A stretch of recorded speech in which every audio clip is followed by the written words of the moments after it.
Hi everyone, this is Anam. Welcome to PhD jobs and admission.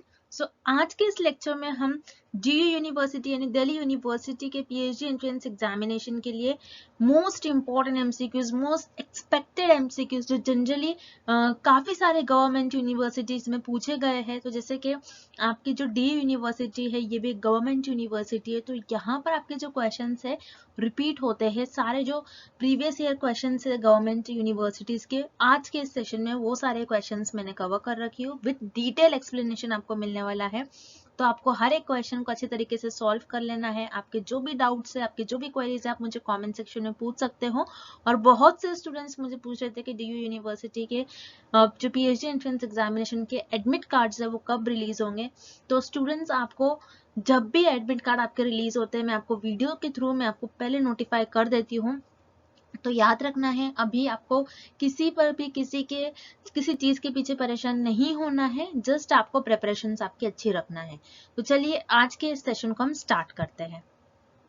MCQ से start करने से पहले मैं आपको बता दूं कि डीयू यूनिवर्सिटी के पीएचडी एंट्रेंस एग्जामिनेशन में टोटल आपको 50 एमसीक्यूज पूछा जाता है। 50 एमसीक्यूज जो होता है आपको, उसमें एक क्वेश्चन जो होता है, एक एमसीक्यूज जो होता है 4 मार्क के लिए होता है। तो उस तरीके से आपका टोटल पेपर 200 मार्क्स का होता है, जिसमें 100 मार्क्स आपका रिसर्च मेथोडोलॉजी पर बेस्ड होता है और रिमेनिंग 100 आपका सब्जेक्ट स्पेसिफिक होता है। तो 100 मार्क्स फॉर रिसर्च मेथोडोलॉजी आपको पूछा जाएगा। सो रिसर्च मेथोडोलॉजी के लिए मैं आपको बता दूं, यहाँ पर हम आपको कंप्लीट कोर्स प्रोवाइड कर रहे हैं और आपको एग्जामिनेशन में भी सिर्फ एग्जामिनेशन को क्वालिफाई करने के लिए मिनिमम 100 मार्क्स आपको एग्जामिनेशन में लेकर आना ही है। तो मैं आपको बता दूं, हमारे कोर्स के थ्रू आप इजीली पासिंग मार्क्स स्कोर कर सकते हो, यानी 100 में से 85 टू 90 मार्क्स तक आपको हम गारंटी के साथ कहते हैं कि आपको एग्जाम में आ सकता है। हमारा ये 90% गारंटीड कोर्स है, जिसमें जैसे कि आप स्क्रीन पर देख सकते हो, हम आपको वीडियो लेक्चर्स प्रोवाइड करते हैं, जो कि थियोरी एमसीक्यूज दोनों वीडियो लेक्चर्स है। मॉक टेस्ट है, टोटल 10 मॉक टेस्ट है। देन उसके बाद नोट्स हम आपको प्रोवाइड करते हैं and 1500 plus revision MCQs PDF. और ये जो सारा कोर्स है आपको दोनों लैंग्वेज में देखने मिलेगा, Hindi as well as in English. तो काफी, जैसे कि मैंने आपको कहा, 90% हमारा जो कोर्स है वो हमारा जो है टेस्टेबल कोर्स है। 90% स्टूडेंट्स हमारा हर टाइम सारे जो यूनिवर्सिटी के लिए होता है 90% एंड अबव रिजल्ट होता है। तो याद रखना है, ज्यादा टाइम वेस्ट नहीं करना है। आपके एग्जामिनेशन की भी डेट रिलीज हो चुकी है, तो आपको जल्द से जल्द हमारे कोर्स को परचेस करना है। परचेस करने के लिए स्क्रीन पर जो आपको नंबर नजर आ रहा है, उस पर व्हाट्सएप के थ्रू आपको हमें कांटेक्ट करना है, या फिर आप हमारे ऐप के थ्रू भी स्टडी मटेरियल को एक्सेस कर सकते हो, जिसके लिए लिंक मैंने आपके साथ नीचे comment section as well as description box में भी शेयर कर रखा है। So that's it and let's begin with the MCQs. What are the conditions in which type 1 error occurs? इस क्वेश्चन में भी पूछ रहा है, दिए गए ऑप्शंस में से कौन सा एक ऐसा ऑप्शन है, अगर रिसर्चर उस ऑप्शन को परफॉर्म करते हैं और जो भी रिसर्च कर रहा है उस ऑप्शन को परफॉर्म करता है, तो उसे हम कहेंगे कि उन्होंने टाइप 1 एरर परफॉर्म किया। सो एरर क्या होता है, आपको पहले तो ये पता होना चाहिए इस क्वेश्चन को सॉल्व करने के लिए। एरर क्या होता है, जब भी रिसर्चर अपने हाइपोथेसिस को टेस्ट करते हैं तो उनसे कुछ मिस्टेक्स हो जाते हैं, उन्हें हम कहते हैं एरर। अब रिसर्च में याद रखिएगा, एग्जाम में इस टाइप के भी क्वेश्चन आते हैं कि रिसर्चर अपने रिसर्च में किस हाइपोथेसिस को टेस्ट करते हैं। तो याद रखिएगा, रिसर्चर अपने रिसर्च में सिर्फ और सिर्फ नल हाइपोथेसिस को टेस्ट करते हैं, और रिसर्चर से नल हाइपोथेसिस को टेस्ट करने में कुछ मिस्टेक्स हो जाती है, उसी को हम कहते हैं, उस मिस्टेक्स को हम कहते हैं एरर्स। और रिसर्चर से जो एरर्स होता है वो दो टाइप का हो सकता है, टाइप 1 एंड टाइप 2। अब इस क्वेश्चन में हमें पूछ रहा है कि टाइप 1 एरर कब अकर होता है। तो इसके लिए आपको ये टेबल याद रखना है, बहुत इंपॉर्टेंट है। इसके पहले भी मैंने कई लेक्चर्स में ये टेबल आपको बताया है, और इस टेबल के बेसिस पर मैंने नोट्स में इस टेबल को बहुत अच्छे से एक्सप्लेन करा है। अगर आप एक बारी नोट्स पढ़ लेते हो तो मैं अपने बैच के स्टूडेंट्स को कहूंगी कि एक बार आप नोट्स रीड कर लीजिएगा, तो ये आपको जो टाइप 1 एरर टॉपिक है एंड टाइप 2 एरर, ये एकदम आपको क्लियर हो जाएगा। जैसे कि आप टेबल में देख रहे हो, आप हमेशा, और रिसर्चर जो भी रिसर्च करे हमेशा नल हाइपोथेसिस को टेस्ट करते हैं। अगर नल हाइपोथेसिस ट्रू है और फिर भी रिसर्चर उसको रिजेक्ट कर देते हैं, तो उस केस में आप कहोगे कि रिसर्चर ने टाइप 1 एरर परफॉर्म किया और टाइप 1 एरर को अल्फा एरर भी कहते हैं, अल्फा से डिनोट किया जाता है। उसी तरीके से टाइप 2 एरर क्या होता है? टाइप 2 एरर इस केस में होगा अगर आपकी जो नल हाइपोथेसिस है वो फॉल्स है, फॉल्स होने के बावजूद आप उसको एक्सेप्ट कर ले रहे हो। अगर नल हाइपोथेसिस फॉल्स है, आपने इसको एक्सेप्ट कर लिया, तो यहाँ पर आपने टाइप 2 एरर परफॉर्म किया, और टाइप 2 एरर को बीटा एरर भी कहते हैं। सो याद रखिएगा, टाइप 1 एरर कब अकर होता है? जब आपकी नल हाइपोथेसिस ट्रू हो। नल हाइपोथेसिस ट्रू होने पर भी आपने इसको क्या कर लिया? रिजेक्ट कर लिया, तो उस केस में आपने जो एरर परफॉर्म किया वो हो जाएगा आपका टाइप 1 एरर, जिसे हम अल्फा से भी डिनोट करते हैं। तो इस क्वेश्चन का आपका राइट आंसर हो जाएगा option B, the null hypothesis get rejected even if it is true. Next, assignment of numerals to the objects to represent their attributes is known as। इस क्वेश्चन में हमें पूछ रहा है ऐसे कौन सा डेटा होता है जिसमें हम उस डेटा के जो भी कैरेक्टरिस्टिक्स होते हैं, उन पर्टिकुलर ऑब्जेक्ट की जो कैरेक्टरिस्टिक्स होते हैं उनको एक नंबर देते हैं। सो उस डेटा को हम क्या कहते हैं? सो याद रखिएगा, उस डेटा को हम कहते हैं नॉमिनल डेटा। सो रिसर्च में 4 टाइप्स के स्केल होते हैं जिसमें आपके पास डेटा होता है, जिसे हम nominal, ordinal, interval and ratio scale भी कहते हैं, और नॉमिनल डेटा भी कहते हैं, यानी उस स्केल में हमारे पास कुछ ना कुछ डेटा होता है।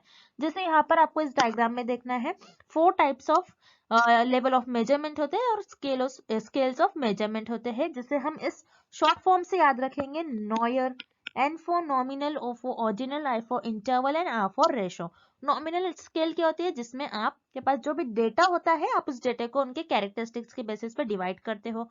ऑर्डिनल में क्या होता है? आप एक डेटा को आपके एक ऑर्डर देते हो, रैंक देते हो। उसी तरीके से इंटरवल में आप ऑर्डिनल के सारे कैरेक्टरिस्टिक्स फॉलो करोगे, लेकिन इंटरवल में आपके पास जो भी डेटा होता है आप उसको एक इक्वल इंटरवल्स में अरेंज करोगे, और इंटरवल में आपका जो जीरो होता है ये आर्बिट्री होता है।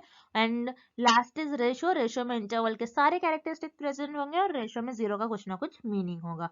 तो यही होते हैं आपके 4 लेवल ऑफ मेजरमेंट और 4 स्केल्स ऑफ मेजरमेंट, जिसे मैंने अपने लेक्चर सीरीज में डिटेल में एक्सप्लेन किया है। सो जिन स्टूडेंट्स ने लेक्चर देखा होगा उनको इजीली समझ में आ गया होगा कि लेवल ऑफ मेजरमेंट्स क्या होते हैं। सो इस क्वेश्चन में हमें पूछ रहा है ऐसे लेवल ऑफ मेजरमेंट, ऐसे स्केल जिसमें हमारे पास जो भी डेटा होता है उस डेटा को उसके कैरेक्टरिस्टिक्स के बेसिस पर उस ऑब्जेक्ट को और उसके कैरेक्टरिस्टिक्स को हम एक न्यूमेरिकल से रिप्रेजेंट करते हैं, मतलब नंबर से रिप्रेजेंट करते हैं। जैसे मान लीजिए मेल है एंड फीमेल है, ओके। सो यहाँ पर एक कैरेक्टरिस्टिक्स है, ये ह्यूमन बीइंग की कैरेक्टरिस्टिक्स है, कोई मेल होगा कोई फीमेल होगा। अब नॉमिनल स्केल में क्या करते हैं, जो आपके पास डेटा होता है उस डेटा को आप नंबर देते हो। जैसे फॉर एग्जांपल मैं मेल को नंबर दे दूंगी +1 और फीमेल को नंबर दे दूंगी मैं -1। सो यहाँ पर मैं क्या कर रही हूँ, मेरे पास जो भी डेटा है उसके कैरेक्टरिस्टिक्स की बेसिस पे मैंने जो डेटा है वो डिवाइड की हूँ मेल और फीमेल्स को, उनको मैंने एक नंबर्स के फॉर्म में रिप्रेजेंट किया। तो ऐसा सिर्फ और सिर्फ आप नॉमिनल स्केल में करते हो और आपके पास नॉमिनल डेटा जो होता है उसमें आप करते हो। सो इस क्वेश्चन का आपका राइट आंसर हो जाएगा option A, nominal data. Next, what is the use of factorial analysis. इस क्वेश्चन में हमें पूछ रहा है कि फैक्टोरियल एनालिसिस का यूज क्या होता है। सो याद रखिए, रिसर्च में एक टर्म होता है फैक्टोरियल एनालिसिस, जिसका मतलब होता है कि reduction of data. So factorial analysis, अगर आपके पास बहुत ज्यादा डेटा होगा रिसर्च में, तो जो अननेसेसरी डेटा होगा उसको रिड्यूस करने के लिए फैक्टोरियल एनालिसिस का यूज करा जाता है। अब मान लीजिए फॉर एग्जाम्पल मेरे पास बहुत ज्यादा डेटा है, बहुत ज्यादा वेरिएबल्स है, जैसे वेरिएबल ए, बी, सी, वेरिएबल डी, वेरिएबल ई, वेरिएबल एफ। अब मेरे पास इतने सारे वेरिएबल्स है, अब इतने सारे वेरिएबल्स पर मुझे फोकस करना, इनको ऑब्जर्व करना, इनको एनालाइज करना डिफिकल्ट हो जाएगा। अब रिसर्चर क्या करते हैं, जो ये वेरिएबल्स हमें दिए गए हैं ए से एफ तक, इन सारे वेरिएबल्स को रिसर्चर को एनालाइज करना मुश्किल होता है, तो रिसर्चर क्या करते हैं, इस डेटा को रिड्यूस करते जाते हो। रिसर्चर ये पता लगाते हैं कौन से 2 ऐसे वेरिएबल्स होंगे जिसकी वजह से ये सारे जो वेरिएबल्स एक दूसरे से लिंक्ड है और कनेक्टेड है। सो जैसे मैं यहाँ पर देखूंगी कि यहाँ पर जो वेरिएबल बी है और वेरिएबल डी है, ये दोनों एक ऐसे वेरिएबल्स है जिसकी वजह से ये सारे वेरिएबल्स एक दूसरे से लिंक्ड है, सारे वेरिएबल्स एक दूसरे से कनेक्ट है। सो रिसर्चर क्या करेंगे, जो अननेसेसरी डेटा है जो रिसर्चर को रिक्वायर्ड नहीं है, सो इन सारे डेटा को रिसर्चर मिनिमाइज कर देंगे, रिड्यूस कर देंगे, और जो वेरिएबल्स, जो दो वेरिएबल्स इंपॉर्टेंट है जिसको रिसर्चर को ऑब्जर्व करना चाहिए, एनालिसिस करना चाहिए, इन दो वेरिएबल्स को रिसर्चर चुन लेते हैं और उनको ऑब्जर्व करते हैं और एनालिसिस करते हैं। सो बेसिकली फैक्टोरियल एनालिसिस का मीनिंग क्या होता है और यूज क्या होता है कि रिसर्च में बहुत ज्यादा डेटा होने की वजह से रिसर्चर उन चीजों को, उन वेरिएबल्स को ऑब्जर्व नहीं कर पाते, एनालिसिस नहीं कर पाते, क्योंकि बहुत ज्यादा डेटा होने की वजह से रिसर्च जो होगी कॉम्प्लेक्स वे की तरफ चली जाएगी। सो इसलिए बहुत ज्यादा डेटा जब होता है, सो उस डेटा को रिड्यूस करने के लिए फैक्टोरियल एनालिसिस का यूज करा जाता है। और जो दो मेन वेरिएबल्स होते हैं, उन दो वेरिएबल्स के बीच में रिलेशन को पता करा जाता है, उनके बीच में कैसा रिलेशनशिप है उसको अंडरस्टैंड करने के लिए फैक्टोरियल एनालिसिस का यूज करा जाता है। सो इस क्वेश्चन का आपका राइट आंसर हो जाएगा option C, to understand the relationship between two variables. Next, find the median of the given set of numbers 2, 6, 6, 8, 4, 2, 7, 9. So इस क्वेश्चन में हमें मीडियन पूछा गया है और हमें कुछ नंबर्स दिया गया है, हमें कुछ डेटा दिया गया है, हमें मीडियन वैल्यू फाइंड आउट करना है। मीडियन क्या होता है? आपके डेटा की जो सेंटर और मिडल वैल्यू, उसे हम कहते हैं मीडियन। अब मीडियन को सॉल्व करने के लिए कुछ स्टेप्स है, इन स्टेप्स को आपको याद रखना है। जैसे कि मैंने आपसे कहा था, आपको एग्जाम में compulsory median, mode and mean ये फाइंड आउट करने के लिए एग्जाम में कंपलसरी इस पर आपको एक क्वेश्चन देखने मिलेगा। अब मीडियन को सॉल्व करने के लिए आपको स्टेप्स को याद रखना है। जैसे कि हम स्टेप्स को परफॉर्म करेंगे। स्टेप 1 है कि आपके पास जो भी डेटा दिया गया है, आपको उसको एक इंक्रीजिंग ऑर्डर में अरेंज करना है। सो यहाँ पर आपको जो डेटा दिया गया है ये इंक्रीजिंग ऑर्डर में अरेंज नहीं किया गया है, तो हम पहले इसको इंक्रीजिंग ऑर्डर में अरेंज करेंगे। जैसे सबसे छोटा नंबर है यहाँ पर 2 दो बार आया है, फिर उसके बाद 4, देन 4 के बाद 6 दो बार आया है, देन 7, 8 एंड 9। सो हमने जो भी डेटा दिया गया था उसको एक इंक्रीजिंग ऑर्डर में अरेंज कर लिया, छोटे से बड़े।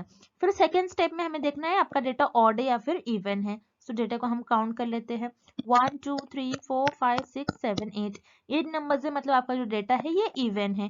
सो अगर आपका डेटा इवन होता है उस केस में आपकी दो वैल्यू हो जाएगी मीडियन की। अगर मान लो आपका डेटा ऑड होता है तो उस केस में आपकी एक ही वैल्यू हो जाएगी मीडियन की। अब मान लीजिए जैसे आपके पास यहाँ पर सिर्फ 7 डेटा है, मतलब हम 8 तक वैल्यू पकड़ लेते हैं, 8 तक वैल्यू हम चूज कर लेते हैं। अगर आपके पास 7 नंबर्स होते, 7 डेटा होता, तो इस केस में आपकी जो मीडियन की वैल्यू होती है वो सिर्फ और सिर्फ 1 होती। जैसे 1 2 3 4 5 6 7। अगर मैं राइट हैंड साइड से चलूँ 1 2 3, तो फोर्थ नंबर पे 6 आ रहा है। अगर मैं लेफ्ट हैंड साइड से चलूँ 1 2 3 4 एंड अगेन फोर्थ नंबर पर मेरा सेम ही नंबर आ रहा है जो कि है 6। सो अगर मेरा डेटा ऑड होता तो उस केस में मेरी 6 वैल्यू हो जाती। अब इवन है, इवन के लिए मुझे किस तरीके से काउंट करना है? इवन के लिए मेरे पास टोटल 8 नंबर्स है, यानी यहाँ पर मेरे पास टोटल 8 नंबर हो जाएंगे इस केस में, यानी इवन नंबर्स है। तो मैं किस तरीके से काउंट करूंगी? 1 2 3 फोर्थ नंबर पर 6 आ रहा है और यहाँ से भी 1 2 3 4 पर 6 आ रहा है। तो इस केस में मेरे दो मीडियन के वैल्यू हो जाएंगे। ओके, सो यहाँ पर 6 एंड 6 हमने नंबरिंग कर लिया। जैसे 8 था, यहाँ पर टोटल हमारा जो डेटा था इवन था और टोटल 8 नंबर्स थे, तो 8 डिवाइडेड बाय आप 2 कर लो तो हो जाएगा आपका 4। यानी लेफ्ट हैंड साइड से आपको फोर्थ नंबर पर जो भी नंबर आ रहा है वो चूज करना है और राइट हैंड साइड से आपके फोर्थ नंबर पर जो भी नंबर आ रहा है उसको आपको चूज करना है। तो हमने चूज कर लिया और जो नंबरिंग करने पर हमें दो वैल्यू मिल रही थी जो कि है 6 एंड 6। अभी उन वैल्यूज का हमें एवरेज लेना है। एवरेज किस तरीके से लिया जाता है? तो यहाँ पर 6 + 6 डिवाइडेड बाय 2 नंबर्स है तो डिवाइडेड बाय 2। तो 6 + 6 हो जाता है आपका 12 divided by 2। So 12 divided by 2 हो जाएगा आपका 6। तो इस केस में आपकी जो मीडियन की वैल्यू हो जाएगी वो हो जाएगी 6। तो इस क्वेश्चन का आपका राइट आंसर हो जाएगा option A 6। Next, Which of the following is not required in the formulation of research problem? इस क्वेश्चन में हमें फाइंड आउट करना है कि दिए गए ऑप्शंस में से कौन सा एक ऐसा ऑप्शन है जिसे रिसर्च प्रॉब्लम में हम जब रिसर्च में प्रॉब्लम को फॉर्मुलेट करते हैं उसमें उसकी जरूरत नहीं होती है, उसका कोई रिक्वायरमेंट नहीं होता है। सो हम वन बाय वन ऑप्शंस देखेंगे। Option A, specifying the research objective. Yes, अगर आप आपकी जो रिसर्च है, रिसर्च प्रॉब्लम फॉर्मुलेट करो तो आपको रिसर्च का ऑब्जेक्टिव पता होना चाहिए। जैसे मान लीजिए कोई डिसीज है और डिसीज के अगेंस्ट मुझे एक ड्रग फॉर्म करना है।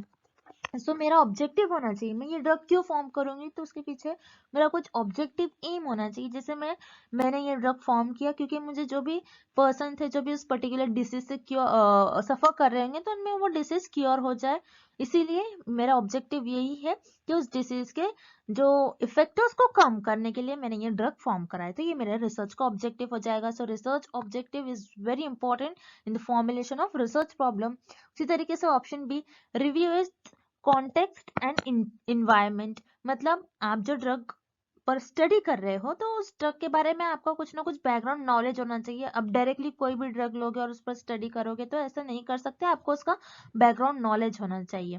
सो यहाँ पर आपका ऑप्शन बी भी करेक्ट है। रिसर्च प्रॉब्लम को फॉर्मुलेट करने में आपका उसका बैकग्राउंड आपको पता होना चाहिए और उसका एनवायरमेंट भी पता होना चाहिए। उसी तरीके से option C, explore its nature, yes उसका नेचर भी आपको एक्सप्लोर करना चाहिए कि उसका किस तरीके से वो इफेक्टिव है, उसका पूरा आपको नेचर एक्सप्लोर करना चाहिए। सो यहाँ पर आपका ऑप्शन सी भी करेक्ट हो जाएगा। एक्सप्लोर नेचर भी पता होना चाहिए आपको, उसका नेचर भी एक्सप्लोर करना चाहिए आपके रिसर्च के प्रॉब्लम का जब आप रिसर्च प्रॉब्लम फॉर्मुलेट कर रहे हो।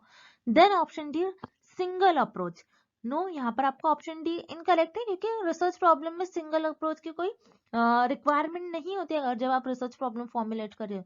सो सिंगल अप्रोच का मीनिंग क्या है, अगर आपके जो भी रिसर्च की प्रॉब्लम है आप उसको एक ही पॉइंट ऑफ व्यू से देख रहे हो। जैसे फॉर एग्जांपल ये ड्रग है, इस ड्रग को मैं फॉर्म कर रही हूँ तो मैं एक ही पॉइंट ऑफ व्यू से देख रही हूँ कि वो डिसीज का लेवल कैसे मैं कम करूँ, नहीं लेकिन मुझे ये भी देखना होगा कि ड्रग के जो है ह्यूमन बॉडी पर और भी साइड इफेक्ट्स हो रहे या फिर नहीं हो रहे, ये भी देखना है। कौन कौन से उसके पॉजिटिव इफेक्ट होंगे, कौन से उसके नेगेटिव इफेक्ट हो सकते हैं, ये भी देखना चाहिए। सिर्फ एक ही वे से मुझे नहीं देखना चाहिए, इसको हर एक वे से हर एक एंगल से मुझे उसको अप्रोच करना चाहिए। सिर्फ सिंगल अप्रोच नहीं हो सकता, एक ही पॉइंट ऑफ व्यू से मैं नहीं देख सकती हूँ। सो यस यहाँ पर आपका ऑप्शन डी करेक्ट हो जाएगा। सिंगल अप्रोच ये आपके रिसर्च प्रॉब्लम को फॉर्मुलेट करने में रिक्वायर्ड नहीं होता है। Next, measurement of salt tolerance in plant is a variable, which type of variable it is। सो यहाँ पर हमें एक क्वेश्चन दिया गया है, एक एग्जाम्पल दिया गया है बेसिकली, और उसे हमें पूछा गया है कि जो एग्जाम्पल हमें दिया गया है ये कौन सा वेरिएबल का एग्जाम्पल होगा। अब यहाँ पर प्लांट में सॉल्ट टॉलरेंस लेवल को मेजर किया जा रहा है कि प्लांट में कितना सॉल्ट टॉलरेंस लेवल है। सो उसको मेजर किया जा रहा है, तो यहाँ पर सॉल्ट टॉलरेंस ये एक वेरिएबल हो गया। अब ये जो वेरिएबल है कौन से टाइप का वेरिएबल है, क्या ये कोफाउंडिंग वेरिएबल है, लैटेंट वेरिएबल है या फिर मॉडरेटिंग वेरिएबल है, ये हमें पता करना है। सो याद रखिए प्लांट में सॉल्ट टॉलरेंस कितना है इसको हम बेसिकली प्रॉपर वे में मेजर नहीं कर सकते क्योंकि सॉल्ट में टॉलरेंस लेवल मेजर करना इट्स वेरी डिफिकल्ट। तो ऐसी चीजें जिसको हम डायरेक्टली मेजर नहीं कर सकते हैं, डायरेक्टली याद रखिएगा, ऐसी चीजें जिसे हम डायरेक्टली मेजर नहीं कर सकते हैं उन वेरिएबल्स को कहते हैं लेटेंट वेरिएबल। सो इस क्वेश्चन का आपका राइट आंसर हो जाएगा option B, latent variable. Latent variable ऐसे वेरिएबल होते हैं जिनको आप डायरेक्टली मेजर नहीं कर सकते हो, डायरेक्टली आप उसको आप थोड़ा बहुत उसको ऑब्जर्व तो कर सकते हो लेकिन उसको डायरेक्टली आप चीजों को मेजर नहीं कर सकते हो, तो उसे हम कहते हैं लेटेंट वेरिएबल। इसी तरीके से जो रिमेनिंग ऑप्शन है उन्हें भी हम देख लेते हैं। कोफाउंडिंग वेरिएबल, कोफाउंडिंग वेरिएबल क्या होते हैं, ये भी आपके एक्सट्रेनियस वेरिएबल की तरह होते हैं जो कि आपके डिपेंडेंट वेरिएबल को अफेक्ट करते हैं और डिपेंडेंट वेरिएबल को हार्म करते हैं। और कोफाउंडिंग वेरिएबल से जो बायसनेस है ये बायसनेस को इंक्रीज करती है। सो यहाँ पर इस क्वेश्चन में हमें ऐसे रिलेटेड कुछ नहीं पूछ रहा है, सो यहाँ पर आपका ऑप्शन ए इनकरेक्ट हो जाएगा। उसी तरीके से option C, moderating variable. Moderating variable क्या होते हैं, जो कि आपके independent variable and as well as dependent variable, ये दोनों भी वेरिएबल को हार्म करते हैं, इन दोनों भी वेरिएबल को अफेक्ट करते हैं, उसे हम कहते हैं मॉडरेटिंग वेरिएबल। सो यहाँ पर क्वेश्चन में हमें इंडिपेंडेंट और डिपेंडेंट वेरिएबल से क्वेश्चन नहीं पूछा गया है, बल्कि हमें एक ऐसा वेरिएबल दिया गया है जिसको हमें मेजर करना है, जिसे हम डायरेक्टली मेजर भी नहीं कर सकते, सो उसे हम कहते हैं लेटेंट वेरिएबल, ना कि मॉडरेटिंग वेरिएबल। तो इस क्वेश्चन का आपका ऑप्शन भी करेक्ट हो जाएगा। Next, A piece of research that is conducted in a natural non-artificial setting is called। इस क्वेश्चन में हमें पूछ रहा है कि ऐसी रिसर्च जो कि एक नेचुरल सेटिंग में कंडक्ट करवाई जाती है उसे हम क्या कहते हैं। सो याद रखिए एक ऐसे रिसर्च जो एक नेचुरल सेटिंग में कंडक्ट करवाई जाती है उसे हम कहते हैं फील्ड स्टडी। फील्ड स्टडी क्या होता है, जिसमें आप एक पर्टिकुलर फील्ड में जाकर स्टडी करते हो चीजों के बारे में। जैसे आप कोई क्रॉप्स के बारे में स्टडी कर रहे हैं, एक कोई जोग्राफिकल एरिया है आप उसके बारे में स्टडी करें, तो आप वहां पर एक फील्ड में जाकर आप नेचुरली उन चीजों को उन चीजों पर स्टडी परफॉर्म करते हैं, उसे हम कहते हैं फील्ड स्टडी। याद रखिए, जब भी आपके क्वेश्चन में एक रिसर्च से रिलेटेड कुछ डेफिनेशन दी गई है जिसमें आपका नेचुरल वर्ड आ रहा है, नेचुरल सेटिंग में अगर आप परफॉर्म करते हो, तो पूरी रिसर्च में एक ऐसी स्टडी होती है जिसमें आप नेचुरल सेटिंग में स्टडी करते हो, तो उसे हम कहते हैं फील्ड स्टडी। तो इस क्वेश्चन का आपका ऑप्शन भी राइट आंसर हो जाएगा। उसी तरीके से जो रिमेनिंग ऑप्शन है उन्हें भी हम एक बार देख लेते हैं। Option A case study. Case study क्या होता है? केस स्टडी में कोई टॉपिक लेते हैं रिसर्चर्स, और जो भी रिसर्च करते हैं और 4 to 5 लोगों का ग्रुप बना लेते हैं, उस ग्रुप में उस पर्टिकुलर टॉपिक के बारे में डिस्कस होता है। अब केस स्टडी में जैसे मान लीजिए मैंने आईफोन लॉन्च करा है और आईफोन के बारे में मुझे कुछ डिस्कस करना है कि उसकी कैमरा पिक्सल कैसे इंक्रीज करा जाए, कैमरा क्वालिटी कैसी होनी चाहिए, साउंड क्वालिटी, एप्स कितने होने चाहिए।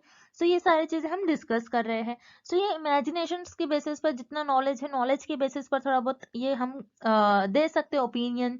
जो 4 to 5 लोगों का ग्रुप होता है जो डिस्कस करे, वो ओपिनियन दे सकते हैं, लेकिन वो खुद पर्टिकुलर उस फील्ड में जाकर नहीं देते, वो नेचुरली नहीं होता है, वो आर्टिफिशियल सेटिंग में करवाई जाती है, वो आर्टिफिशियल सेटिंग में उनकी इमेजिनेशन, उनकी नॉलेज के बेसिस पर दी जाती है। आप मोबाइल में जाकर तो आपने देखोगे ना कि नेचुरली कैसे हैपन हो रही है चीजें। तो यहाँ पर आपका ऑप्शन है इनकरेक्ट हो जाएगा। उसी तरीके से option C quasi experiment.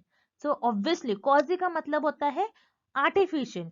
Artificial experiment जो एक्चुअल में नहीं परफॉर्म करते, अब नेचुरली नहीं परफॉर्म करते। सो यहाँ पर आपका ऑप्शन सी भी इनकरेक्ट हो जाएगा। इस क्वेश्चन का आपका राइट आंसर हो जाएगा option B field study. Next, reasoning from general to particular is called. So इस क्वेश्चन में हमें एक रीजनिंग की डेफिनेशन दी गई है जिसमें हम एक जर्नल थ्योरी से एक पर्टिकुलर ऑब्जर्वेशन की तरफ बढ़ते हैं। तो याद रखिए, ये जो रीजनिंग है, ये रीजनिंग आपकी डिडक्शन रीजनिंग होगी। तो बेसिकली रिसर्च में दो ही टाइप की रीजनिंग होती है, एक होती है आपकी first induction and the second is deduction. तो इंडक्शन रीजनिंग क्या होती है और डिडक्शन रीजनिंग क्या होती है, हम इस डायग्राम के थ्रू समझते हैं। जैसे इंडक्शन रीजनिंग, इंडक्शन रीजनिंग में आपको बॉटम से देखना है। इंडक्शन रीजनिंग में हम एक ऑब्जर्वेशन करते हैं, चीजों को देखते हैं और ऑब्जर्व करते हैं। ऑब्जर्व के बाद हमने जो चीजें देखी है उसका एक पैटर्न फॉलो करते हैं, देन उस पर हम हाइपोथेसिस ले डाउन करते हैं, एंड देन उस हाइपोथेसिस की मदद से हम एक थ्योरी को डेवलप करते हैं। लेकिन उसी तरीके से डिडक्शन में हमारे पास क्या होती है, जर्नल थ्योरी अवेलेबल होती है। जर्नल हमारे पास थ्योरी एक अवेलेबल होती है, general point of views available होते हैं, एंड जर्नल थ्योरी के बेसिस पर हम उस पर हाइपोथेसिस ले डाउन करते हैं, उस हाइपोथेसिस को हम ऑब्जर्व करते हैं, एंड देन लास्ट में हम एक पर्टिकुलर ऑब्जर्वेशन बताते हैं और उस ऑब्जर्वेशन को हम कंफर्म करते हैं। सो ये होते हैं आपके डिडक्शन रीजनिंग। सो याद रखिएगा, induction reasoning and deduction reasoning इस टॉपिक पर एग्जाम में कंपलसरी आपको एक क्वेश्चन पूछा ही जाता है, और इस क्वेश्चन का आपका राइट आंसर हो जाएगा option C deduction. Next, Which of the following does not corresponds to characteristics of research? इस क्वेश्चन में हमें पूछ रहा है दिए गए ऑप्शंस में से कौन सा एक ऐसा ऑप्शन है जो रिसर्च के कैरेक्टरिस्टिक्स नहीं है और जिसे हम रिसर्च का कैरेक्टरिस्टिक नहीं मानेंगे। सो हम वन बाय वन ऑप्शंस देखेंगे। Option A, research is not passive. So yes, research passive नहीं होती है। पैसिव का क्या मतलब होता है, जिसे आप सिर्फ देख सकते हो, जिसे आप सिर्फ देख सकते हो, सुन सकते हो, लिसन कर सकते हो, लेकिन ऐसे चीजें जो डुएबल नहीं होंगी, मतलब ऐसे चीजें जिन पे आप प्रैक्टिकल्स नहीं परफॉर्म कर सकते हो, उसे हम कहते हैं पैसिव। सो यस, रिसर्च आपकी पैसिव नहीं होती है, मतलब हम रिसर्च को सिर्फ देख सकते हैं और सुन सकते हैं ऐसा नहीं होना चाहिए। रिसर्च का प्रैक्टिकल भी परफॉर्म करना चाहिए, और रिसर्च जो होती है हम उसे प्रैक्टिकली परफॉर्म करते हुए उसका जो हमें रिजल्ट आता है, हम ये देखते हैं कि वो सोसाइटी के लिए बेनिफिशियल होगी या फिर नहीं, इसीलिए रिसर्च की जाती है। और रिसर्च का कुछ ना कुछ ऑब्जेक्टिव होता है, उससे कुछ ना कुछ हमें बेनिफिट होना चाहिए। रिसर्च का अगर आप सिर्फ देखोगे, सुनोगे और उसे अप्लाई नहीं करोगे, तो वो आपकी रिसर्च नहीं कहलाएगी। सो याद रखिए, रिसर्च आपकी पैसिव नहीं होती है।